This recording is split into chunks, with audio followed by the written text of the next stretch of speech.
জাতীয় সড়কের সার্ভিস রোডের রাস্তায় ধস। বুধবার রাতে আসানসোলের কুলটির 19 নম্বর জাতীয় সড়কের চৌরাঙ্গি মোড় সংলগ্ন চিত্তরঞ্জনগামী রাস্তার পুরনো ফাঁটির সামনে হঠাৎ ধসে যায় রাস্তার কিছুটা অংশ।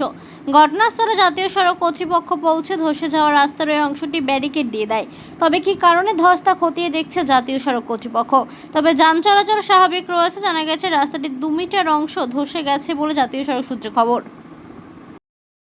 এখন চৌরাঙ্গি এটা চিত্তরঞ্জন যাওয়ার সার্ভিস লেনের সামনে এটা গতকাল রাত্রে 10:30 নাগাদ বসে গিয়েছি।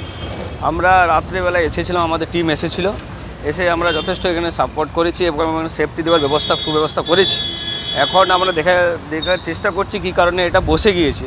হয়তো পাইপলাইনে কিছুদিন আগে পিএইচি ওয়াটার পাইপলাইনে কাজ হয়েছিল, সেই কারণের জন্য বসেছে, না বৃষ্টির জলের কারণের জন্য বসেছে সেটা আমরা এখনও দেখছি এবং খুব শিগগিরই এটা মেরামত করার প্রসেস আমরা করছি।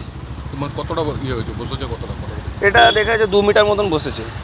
তো আপনার কি হাইওয়ে কর্তৃপক্ষ? হ্যাঁ, হাইওয়ে উত্তর কর্তৃপক্ষকে আমরা জানিয়েছি, ব্যাপারটা রাত্রে জানানো হয়েছে এবং ওনারা আসবে সাইট ভিজিট করার জন্য এবং খুব শীঘ্রই এটাকে বন্ধ করার একটা ব্যবস্থা আমরা করছি। এখন আপাতত কি ব্যারিকেড করা হবে? হ্যাঁ, আমরা কংক্রিট ব্লক দিয়ে এটা ঘিরে দেবো যাতে কোনো রকম দুর্ঘটনা না ঘটতে হয়। তো কী কারণে হয়েছে বলে কিছু অনুমান করা যাচ্ছে?